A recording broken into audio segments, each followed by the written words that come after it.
Who are you? Tell me the truth.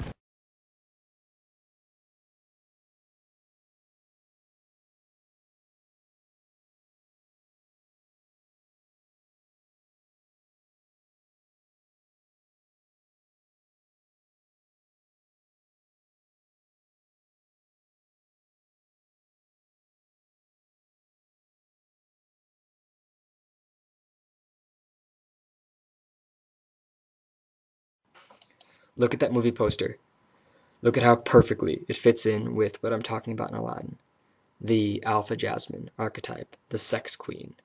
She's clothed and he's not. This is what I'm going to be talking about right now, is this exact situation we're looking at here with this woman, like how this was set up. She's an actress, and her name is Jessica Alba, and she's famous in America for primarily two things. The first thing is for being cast in leading roles in big-name Hollywood movies, and the second thing is she's very famous for being seen as an exceptionally good-looking woman, an exceptionally beautiful person. And this is where the artificial control system has been introduced, is with this beauty. I've noticed a very peculiar obsession, almost like worship, that is developed in the minds of men emanating from Hollywood. One of these men was one of the talk show hosts in America today. His job is to interview the biggest names of the biggest names in his industry, the media Hollywood industry. And when Jessica Alba came to his show, it was like if stars could be starstruck.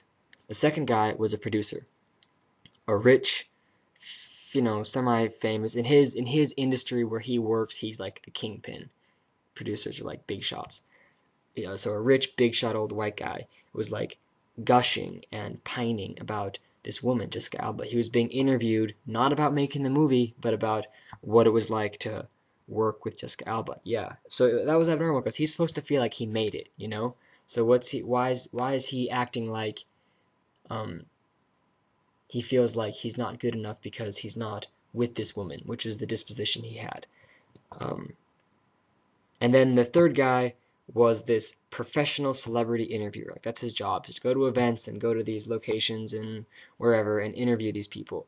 And he was like sick. He was like pale and anxious and just so intimidated by the idea of, oh, Jessica Alba. And why is it like this? This is Hollywood. This is where beauty is in concentrate. And what's beauty? Beauty is a set of numbers that we accept as a representation of our emotions. And because that is a form of mind control and enslavement that we subject ourselves to, this accepting the data to represent how we feel, what will naturally happen is that the more we exchange this data, the more the idea and expression of beauty will conglomerate. Like the Borg, like it'll all just merge together because we all feel the same way about it. So the more information we exchange, the more it will just like meld together.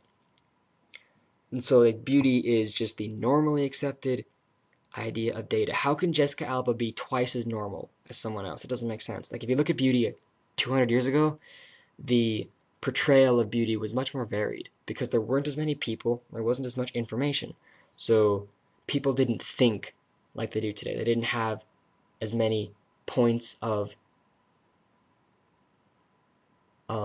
numerical data values to compare and judge themselves and each other too. So it's just naturally occurs that there's a wider definition of it.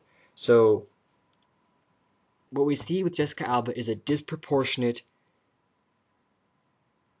value given to her set of data. She's existing in the system as imaginary numbers. She's like a big glitch because like she exists as in the mainstream beauty system. And that system is limited to a certain extent because people have to work. They can't be giving all their time and energy. They have shit to do. They can't be always thinking about beauty and always giving their attention, information, energy to beauty. So, but there are people who live, eat, shit, breathe, think, and they make their living with beauty. This is the modeling industry. But even in the modeling industry, it's like the beauty system supercharged to the most unimaginably extreme level I can imagine.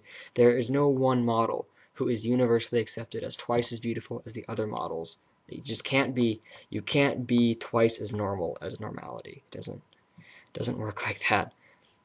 So as another example of how this is working out, I'm going to take Jessica Alba's equal in the Hollywood system, which is Keira Knightley. She's like the perfect example because she's famous for the exact same two things. Big name Hollywood movies, very well known for being an exceptionally beautiful woman. Now if we go to Google, and we go to Google search, and we type in Jessica Alba, Google will give us the top 10 most commonly searched phrases with the words Jessica Alba in the front. The first one, Jessica Alba pics. Pics is a very, not pictures, pics. It's a very masculine word, almost demeaning and dismissive. I associate it with porn, because that's when I was first introduced to it, was through porn.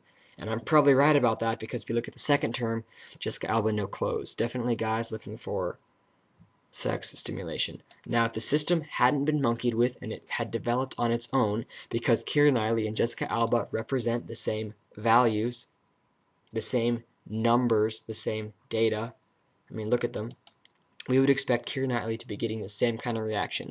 But when we go to Google, in the top 10, we don't even have any nudity or sex at all. Nothing. That pictures right there, not the pictures spelled out, that's girls. Why? Look down beneath it.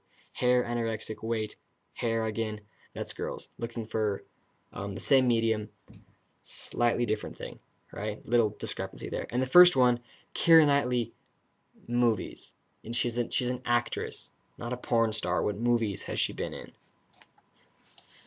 Yes, so that's very interesting. Like what we're seeing with Jessica Alba is just extremely disproportionate, and the system cannot exist disproportionately to itself. It doesn't work like that. Like we think big cheekbones are attractive in Western cultures, but what if a Malaysian girl is born with cheekbones that are out past her ears? I mean, we won't experience it as beautiful because the system hasn't developed to consider that set of data. So what probably happened is that it was just convenient for the elite to have Jessica Alba set up in the minds of men through whatever control, blackmail, bribery they have in the Hollywood system, make Jessica Alba be seen as beautiful by having, like some guy rapes a 14-year-old, he'll do whatever the fuck you tell him to if you have that over his head. Just tell everyone you know that you love Jessica Alba, how she looks, she's beautiful. You know, that can happen. And then they just picture these movie ideas, and she'll take one of them sooner or later, because they're paying her a gazillion dollars. And then they have this, she's already in the minds of enough people, this sex queen, and so the role she plays in the movie, which is seemingly innocent, is all the more effective. And they did it too fast. They're not doing it by the book, because look at how weird it is. If you take a funky substance and you inject it into the artery of any organism, the results are going to look funky. And that's what we're seeing. And I can see why they'd take this risk, because not enough people want to stand up. Too many people want to be controlled, and the world is really fucked up, so I can see why they think they need to control everything.